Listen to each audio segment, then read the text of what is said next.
Olá, meu nome é Diego, estou aqui para falar sobre o sistema operacional Android referente à disciplina de Sistemas Operacionais da Universidade Federal de São João del Rei. O Android foi criado em 2003 na cidade de Palo Alto pelos 4 desenvolvedores, Andy, Rick, Nick e Chris, onde eles fundaram a Android Inc. No começo a ideia deles era criar um sistema operacional para câmeras digitais, porém como não tinha um mercado para isso, Rubin teve a ideia de oferecer um sistema operacional móvel que seja open source, baseado no kernel Linux. Em 2005, a empresa Google adquiriu o Android Inc. e com isso criou sua divisão de mobile, Google Mobile Device.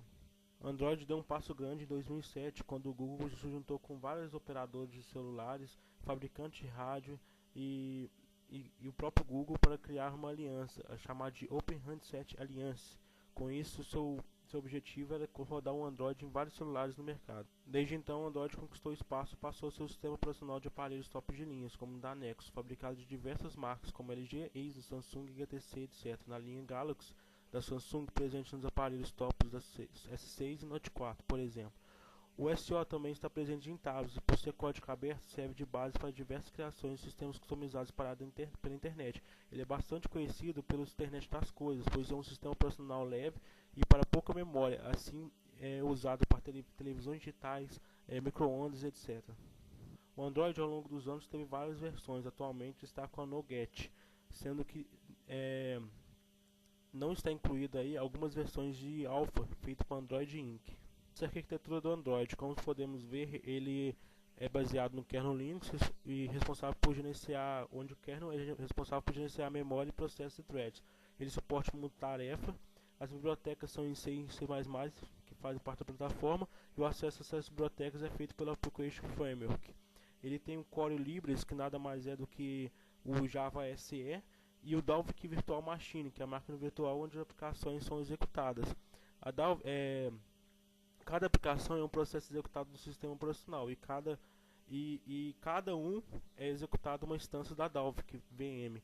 Basicamente, você cria um código que atualmente é em Java, hoje tem outra linguagem, e ele é transformado em .dex, onde é interpretado em termos de execução pela Dalvik Virtual Machine. Essa máquina virtual veio para poder fazer um desempenho melhor por ser sistema operacional para celulares.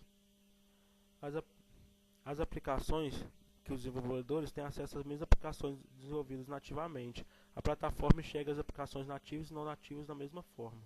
Eu irei falar sobre memórias e processos juntamente porque o sistema de política é quase o mesmo e dá para explicar da mesma forma. Basicamente, para a memória, você tem o Runtime Android, ART, e o Dalvik Máquina Virtual, que usa paginação e mapeamento de memória, chamado IDM Mapping, para gerenciar a memória.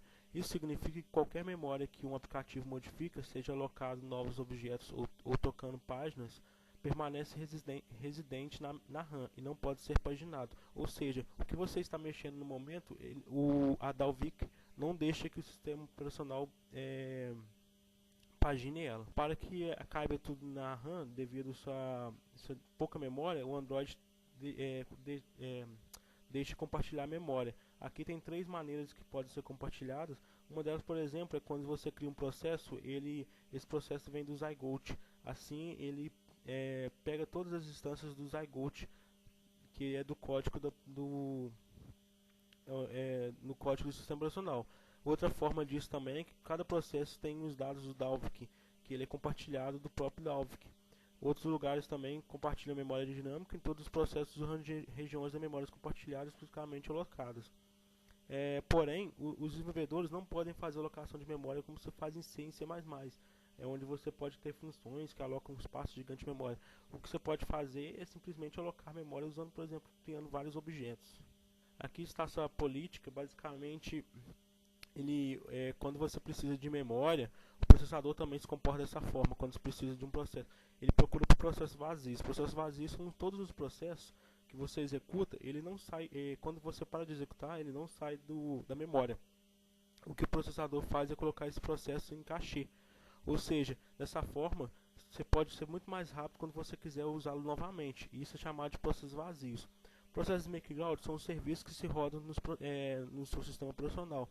O sistema operacional pode rodar serviços. Esses serviços não têm atividades, ou seja, não tem interação com o usuário. Por isso é chamado de serviços em background. Depois, na hierarquia, vem os serviços iniciados por ativos, ou seja, seu aplicativo pode iniciar vários tipos de serviços. Esse tipo de serviço fica rodando em background e não precisa da interação no momento. Logo depois tem os processos visíveis, que são os processos que você utilizou mais rápido, ou seja, o último que você utilizou, porém você não está usando no momento. Ele não está em cachê, ele ainda está visível. Eu vou explicar isso um pouquinho melhor depois. E o processo ativo é o processo que você estará interagindo no momento. Eu estou colocando minha tela do celular para vocês verem. O que basicamente é o que? Eu estou mexendo no aplicativo. O aplicativo que eu estou mexendo no momento, ele é o aplicativo ativo. O que você está interagindo. Você tem aqui outras aplicações, Recent Text. Aqui, se você notar, tem várias tarefas que foram iniciadas por mim. As tarefas que estão ativas, no caso seria a última, não a última, que eu estaria usando no momento. As tarefas visíveis seriam basicamente as duas últimas. Essa depende da sua memória. Às vezes até mais. Ou talvez, dependendo do celular, até 4. Que é o que o processador deixa visível. Porque ele acredita que você vai usar ela novamente e assim se torna mais rápido. As outras aplicações estão em cachê. Então não gasta memória nem nada, nem energia. Então é considerado... é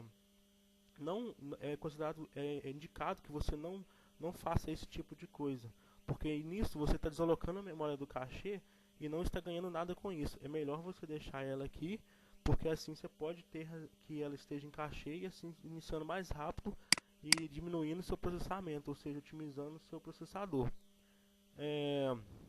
O que acontece quando o pessoal fala quando você tem um Android puro é melhor? É porque, vou explicar aqui. Você tem vários serviços. A memória funciona da seguinte forma. Você tem um espaço alocado para o sistema operacional e um espaço alocado para o usuário. Esse sistema alocado para o usuário, você tem os processos ativos no momento e os visíveis, correto? Depois você tem os serviços iniciados pelo aplicativo e serviços em background. O que sobrar, todo o resto que sobra na memória é para processos vazios, ou seja, para cachê. O que acontece é o seguinte, o Android puro, o Nexus, ele tem 4 serviços rodando em background quando você instala ele. Ou seja, ele não tem muitos serviços sobrando mais espaço para os processos vazios. O que acontece, por exemplo, com o Samsung é que você tem uns 20 serviços rodando em background, o que tira um pouco do serviço que você pode ter em cachê. Isso é porque ela coloca suas próprias aplicações rodando em sistema operacional. Ela pode modificar isso por ser open source. Aqui você pode ver um desenho falando sobre o que eu acabei de falar. Basicamente, eles seguem a mesma polícia. O processador tanto a memória. O processador coloca as paginações da seguinte forma que a memória também tira a paginação. Falando sobre o sistema de arquivo, o Android originalmente usava o UFS-2 como sistema de arquivo.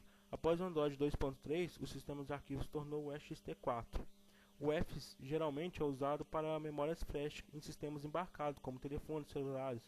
Porém, de acordo com o artigo ARST Technic, a razão que o Android mudou para o ext4 a partir do UFS-2 foi porque o UFS é single thread, sendo que o ext4 é multithread. Isso tornou necessário a partir do que o hardware dos celulares que utilizavam Android foi evoluindo. Também nota-se que o ext4 é jornalado, o que ajuda muito quando o celular acaba a bateria, por exemplo, a não ter inconsistências nos dados. Falando sobre gerência de I/O, a gerenciamento de entrada e saída do Android é implementado através de device drives, um device para cada dispositivo. Todas as operações de entrada e saída são efetuadas com uma sequência de bytes, não existindo o conceito de registro ou métodos de acesso. Com isso, as chamadas dos sistemas de entrada e saída podem manipular qualquer tipo de dispositivo de maneira uniforme. Aqui segue as referências que eu utilizei para fazer o trabalho. As imagens foram pegadas do Google, algumas modificadas por mim. Qualquer dúvida pode ser postada no comentário. Eu sugiro ler os trabalhos principalmente do developer Android, onde você consegue muito mais informações sobre o que foi falado. Afinal, o tempo do vídeo era curto e o conteúdo é bastante largo. Agradeço pela atenção e até a próxima.